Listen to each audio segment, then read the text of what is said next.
Bonjour à toutes, bonjour à tous. J'espère que tout le monde va bien. Est-ce qu'on m'entend? Tout à fait, on m'entend. Bonjour à tous. On est ravis de vous retrouver pour cette live session. Aujourd'hui, on va voir ensemble comment favoriser l'hybridation des parcours de formation et les déployer à échelle nationale. Aujourd'hui, avec moi pour en parler, Nathalie Tedeschi de Nathan Compétences Professionnelles, qui est en charge de l'éducation, de la formation. Bienvenue Nathalie. Bonjour à tous. Avec nous également Frédéric Constant, qui est directeur et responsable du pôle innovation au sein de l'UIMM. Merci Marie-Caroline pour cette promotion, mais pas directeur, responsable. Responsable, ça vous ira très bien Frédéric, on est d'accord. Donc on est là pour en parler avec vous pendant 20 minutes. On nous a dit que le timing était serré. A priori, ton micro ne fonctionne pas Nathalie. Les joies du direct. C'est ça. Voilà. Ça va, ça a l'air... Ah, ça va, c'est bon, on t'entend. Voilà, je vais le poser. Ça fait un peu de l'arsène. Je vais rester ici. On va commencer par se poser ces questions d'enjeux d'hybridation de la formation ensemble, les enjeux, les freins et les avantages. On a peu de temps, on va essayer d'être efficace sur le sujet. J'avais une première question à te poser, Frédéric, c'est déjà pourquoi aujourd'hui l'hybridation c'est devenu une priorité au sein de l'UIMM? Alors l'UIMM, le grand public ne connaît pas forcément puisque c'est aujourd'hui plus de 35 000 apprentis au national. On forme de tout ce qui est du domaine de l'industrie. Vous allez voir qu'il y a des campagnes fières de faire, Tata Place, pour justement faire revenir les femmes dans l'industrie. C'est un métier qui recrute. C'est un secteur qui subit des turbulences, peut-on dire en ce moment. Tout le monde suit la presse. Et en tout cas, la ressource, le besoin de main-d'œuvre, il est réel. Et derrière, effectivement, c'est pas parce que c'est industriel que c'est traditionnel, si je puis dire, que c'est un format d'apprentissage traditionnel. Et donc l'hybridation aujourd'hui, pour se démarquer, elle est présente dans nos pôles. J'aimerais que tu nous parles un petit peu plus du projet d'hybridation qui nous concerne, parce que c'est 15 000 apprenants, c'est 28 pôles sur le territoire, 110 sites de formation. Et donc nécessairement, on va avoir des enjeux, des freins et des avantages. Mais déjà, est-ce que tu peux nous parler un petit peu plus en détail du projet Num4Skills? Peut-être certains d'entre vous connaissent ici. Alors, le projet Num4Skills, c'est un nom de code. Je m'écarte de toi, Nathalie. Oui. C'est un nom de code, c'est-à-dire c'est le numérique pour les compétences. Et en fait, le pôle formation Lorraine, qui est chez nous un des 28 pôles formation, a répondu à un appel à projet et on est lauréat du projet, enfin de l'appel à projet Definum, pour lequel la Caisse des dépôts et l'État nous a accordé un financement, une dotation sur 3 ans, justement pour individualiser autant que faire se peut les parcours de formation. Et donc ça s'appuie bien évidemment sur la ressource digitale. Donc on est passé d'une ressource en enseignement général très traditionnelle papier à quelque chose qui est une ressource pédagogique digitale en ligne sur notre plateforme de Nathan. Quels sont pour toi les principaux enjeux de ce projet Num4Skills aujourd'hui dans sa réalisation, dans son déploiement? Alors pour nous l'enjeu c'est pas tant les apprenants que les publics formateurs. Pourquoi? Parce que la guerre et les irritants qu'on rencontre et les difficultés ou les freins qu'on rencontre, c'est mais moi j'aime bien le papier. Ils sont très traditionnels, c'est très papier-crayon. Et pour autant, on leur dit que le papier peut ne pas être absent. Donc on ne va pas partir sur un modèle scandinave qui est le tout écran. On leur dit qu'il y a des petites activités qui peuvent être vécues de manière digitale, dynamique, et que le digital, mine de rien, offre certains avantages, notamment le fait de pouvoir interagir à plusieurs ou seul, de le faire en présentiel ou en distanciel, en asynchrone ou pas. Donc en fait, ce qui nous a paru intéressant dans la ressource Nathan, qui est très particulière, celle des e-manuels, c'est que c'était une élasticité pédagogique idéale. Pourquoi? Parce que la difficulté qui est la nôtre, c'est l'hétérogénéité des pratiques. Au national, ne nous leurrons pas. C'est-à-dire que certains bataillent pour avoir encore des manuels papier et on leur dit qu'économiquement, en termes de versionning, ce n'est pas possible. Pourquoi? Parce que Nathan s'engage à mettre à jour, de faire une actualisation éditoriale en temps réel. Et ça, sur un manuel papier, personne ne peut le faire. Et distribuer des manuels au national en temps réel, c'est pas possible. Éditer et tuer des arbres, enfin voilà. C'est pas mieux pour les serveurs, mais en tout cas, nous, on protège des arbres. Nathan est partenaire de l'UIMM sur ce projet Num4Skills, notamment sur les disciplines générales. Est-ce que Nathalie, tu peux nous parler un petit peu justement de cet accompagnement et des enjeux pour Nathan oui. et l'UIMM? Tout à fait. Alors nous, on est ravis de collaborer avec l'UIMM. Ça fait déjà plus d'1 an et demi qu'on travaille sur ce projet. Mais oui. Tous les deux, voilà. C'est-à-dire que Nathan était déjà utilisé dans la version papier au sein du réseau. Et nous, on a voulu vous accompagner sur la partie plutôt digitalisation en proposant, conformément aux diplômes que vous avez et qui sont liés au référentiel de la mécatronique, et dans le cadre du projet Num4Skills, on a souhaité vous mettre à disposition des ressources en enseignement général, notamment sur les BTS et les bacs pro. Et donc c'est comme ça qu'est née l'aventure, notre partenariat.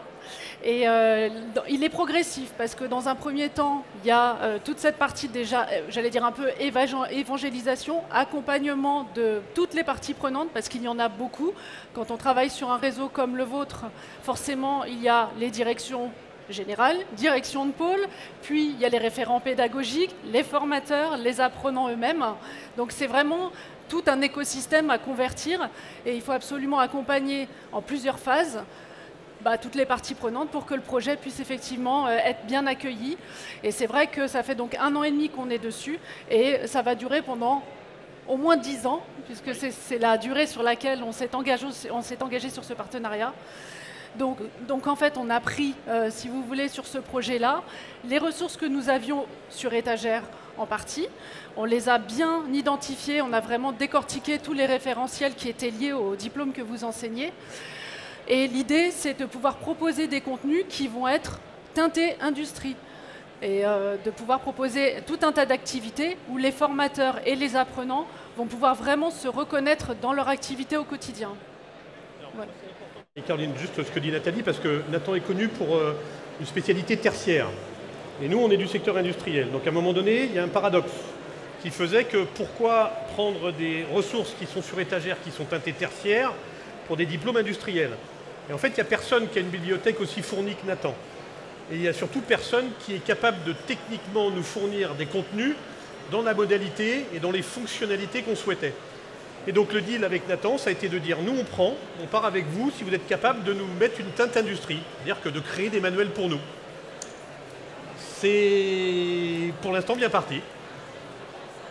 Nathalie, du coup, cet enjeu aussi de Nathan, qui est plutôt spécialiste du technique, de se lancer sur ce secteur du tertiaire. Alors, c'est bon, ça fonctionne. Alors, effectivement, Nathan est plutôt connu pour la partie tertiaire, tout ce qui est commerce, vente. On s'est aussi spécialisé sur la partie hôtellerie-restauration, sur la partie transport logistique. Et donc, naturellement, aujourd'hui, on cherche aussi à se déployer. Il y a un vrai challenge pour nous d'aller sur des sujets plus sur mesure qui, effectivement, peut toucher tous les secteurs d'activité. Donc, quand on a commencé à travailler sur ce partenariat, pour nous, c'était, oui, un vrai challenge de pouvoir répondre à vos attentes sur le secteur de l'industrie et de faire appel, en fait, aux ressources que nous avons aussi en interne en termes d'auteurs, en termes de formateurs, puisque Nathan fait partie du groupe Editis. Donc on est la 2e maison d'édition la plus connue en France. Et donc on bénéficie effectivement d'une légitimité sur la recherche d'auteurs qui peuvent nous accompagner à produire des ressources qui seront dédiées aux spécificités de l'industrie. On va maintenant s'atteler à parler de l'organisation et du déploiement de ce projet qui est titanesque, on ne va pas se le cacher. Est-ce qu'on peut se parler un petit peu des différentes phases justement de déploiement et notamment à échelle nationale? Alors oui, Marie-Caroline, nous on a pris le temps de déployer ces contenus. Donc on a fait une découverte des ressources pédagogiques par les formateurs. Pourquoi? Parce qu'au départ, il n'y a rien de contraint. Donc prenez le temps de découvrir, regardez la modalité digitale qui est proposée. Certains connaissaient Nathan par les versions papier. Nathan, personne ne remet en question en fait, cet éditeur. Donc on ne peut pas même dire ouais, mais c'est pas bon, c'est pas de qualité, ça ne correspond pas au référentiel ni au diplôme. Donc ça, c'était un gage de qualité pour nous. Donc première phase, découverte, avec animation conjointe de webinaire, donc juste avant l'été, donc découverte pendant l'été. Ensuite, un webinaire de lancement avec une technologie ou en tout cas une réponse à travers notre plateforme, puisqu'on est propriétaire de notre propre LMS, avec justement une phase de lancement. Maintenant, les contenus, ils sont globaux et ils répondent techniquement à quelque chose qui est différent de ce que vous avez pu tester. Et puis, une autre phase qui a été importante, une coordination nationale de tout ça, et une autre phase qui a été importante, celle du déploiement, où on avait demandé à Nathan que, même si c'est du digital, on veut que les formateurs d'enseignement généraux soient accompagnés en présentiel. Pourquoi? Parce que il n'y a rien de mieux que l'échange humain, en tout cas dans cette conduite du changement. Et pour nous, c'est une réelle conduite du changement. On a d'ailleurs demandé à Nathan de fournir des goodies pour les formateurs d'enseignement généraux. Ce sont des calepins papier, crayon. Donc ce n'est pas parce qu'on a des ressources digitales qu'on doit oublier pour autant le papier. Est-ce qu'on peut un peu parler justement de l'accueil de tous tes responsables pédagogiques, de cet hybride? Alors, si tu parles des responsables pédagogiques, c'est bien, l'accueil il est bon parce qu'il est souhaité et qu'il n'y a pas le choix aujourd'hui de mettre le pied à l'étrier. Si on parle de l'accueil des formateurs, il est plus mitigé. Aujourd'hui, on était parti sur un accueil de un accompagnement de 394 formateurs enseignements généraux. Donc, les équipes de Nathan ont organisé avec, parce qu'on est sur 28 pôles qui couvrent l'ensemble du territoire, sur des accompagnements par site. Pourquoi? Parce qu'on a 136 sites physiques en France. Et donc, il fallait regrouper des formateurs sur un site unique. Donc, ça a été compliqué en termes d'organisation et il y a eu une comodalité. Certains étaient à distance, d'autres étaient en présence. Et Nathan a été très flexible par rapport à ça et je les en remercie encore. Accueil mitigé, puisqu'on a eu quelques levées de boucliers, mais c'est plus de la part d'individus et en fait de contestations individuelles et d'oppositions individuelles. Et en fait, on sait qu'on ne peut pas plaire à tout le monde. Et que malheureusement, voilà, les accompagnateurs de Nathan ont eu des doléances, ont eu des objections, on essaye d'y répondre, effectivement, il y a des avantages, mais c'est aujourd'hui le choix qui a été fait et de toute façon, on ne refera pas machine arrière. Il n'y aura pas de support papier pour les apprenants ni pour les formateurs. Donc de toute façon, à un moment donné, il n'y a pas le choix, c'est le progrès. De septembre 2025, les ressources définitives Tintin Industrie seront mises à disposition de l'ensemble des apprenants sur le territoire. C'est important qu'on puisse se parler aussi des résultats, des axes d'amélioration. Le projet a été bien accueilli, les outils sont stables, stabilisés. On a eu de l'interconnexion aussi avec vos outils, c'est important d'en parler. Aujourd'hui, en fait, moi j'ai sensibilisé les directeurs à cette conduite du changement et à ce déploiement. Ils veulent tous des indicateurs d'utilisation, notamment pas par leurs apprenants, mais par leurs formateurs. Donc comment les équipes s'emparent de ces contenus et de cette technologie? Pourquoi? Parce qu'il y a deux objectifs. Premièrement, cette technologie en enseignement général, et deuxièmement, c'est l'hybridation pédagogique dans son ensemble.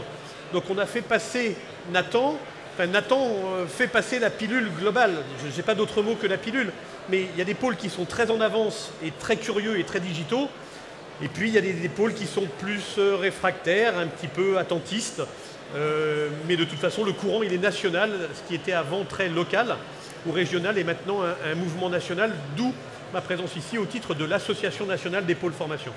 Quelles sont les axes d'amélioration pour toi justement sur ces 10 années à venir? Alors pour moi, les axes d'amélioration sont divers. Premièrement, ils vont recevoir en septembre 2025 les activités à Tintin Industrie, et là, ça va réjouir tout le monde. Deuxièmement, les axes d'amélioration, c'est que Nathan s'est engagé à faire et à animer des webinaires comme piqûre de rappel auprès des équipes, donc je les en remercie. Ça, c'est plutôt très bien. Axe d'amélioration, c'est que derrière moi, j'ai une équipe de 6 personnes au national et que la maintenance de ces contenus et on va dire quoi, l'accompagnement digital reviendra à mon équipe. Donc quand aujourd'hui on accompagne des équipes locales, on parle de la ressource pédagogique qui est celle d'enseignement général et on est en train de fédérer la communauté des formateurs en enseignement généraux. On est connu pour notre expertise technique, pas forcément pour notre expertise en enseignement général. Et donc on veut que cette communauté-là puisse à un moment donné se souder. Et on a ouvert un forum spécialement pour eux. On va mettre d'autres éléments en place comme des certifications de montée en compétences en orthographe et en grammaire. Et en fait, tout ça, c'est conjoint. L'enseignement général ne peut pas être le parent pauvre de l'industrie, si je puis dire. Voilà. Nathalie, de ton côté, est-ce que tu peux nous livrer justement comment Nathan prévoit-il en fait d'évaluer, d'évoluer aussi à travers ce partenariat dans le temps et quelles sont nos réponses en tout cas à cette amélioration souhaitée par l'UEMM? Alors déjà, la première chose, c'est que le challenge qui était le nôtre dans ce partenariat, c'était les liens fins. C'est-à-dire qu'il fallait absolument que tout soit interconnecté dans la plateforme LMS, qui est la plateforme Easy.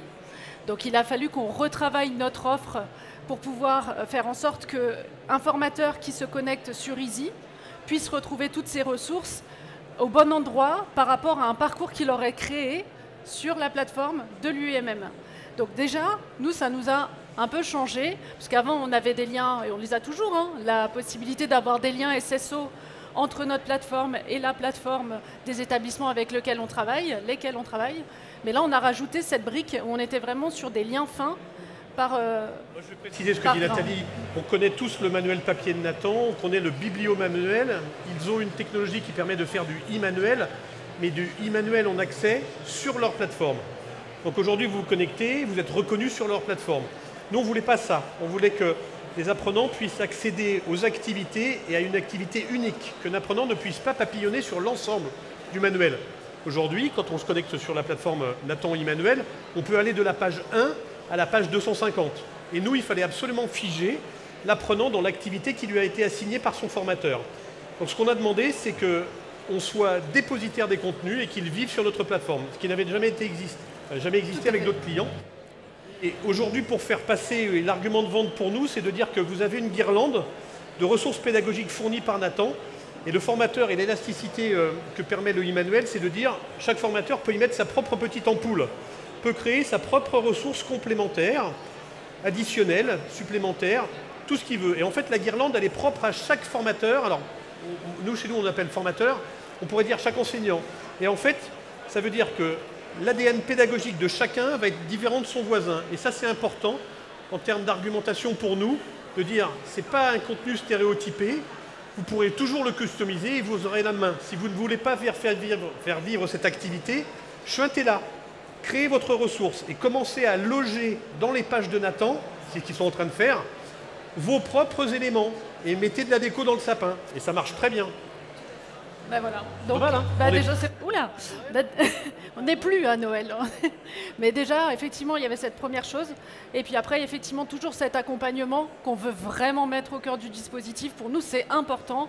On ne se substitue pas au centre de formation, on ne se substitue absolument pas au retour terrain, aux formateurs. On a besoin du retour des intervenants de l'UEMM. Et c'est important pour faire évoluer à la fois que ce soit l'offre de services ou les contenus.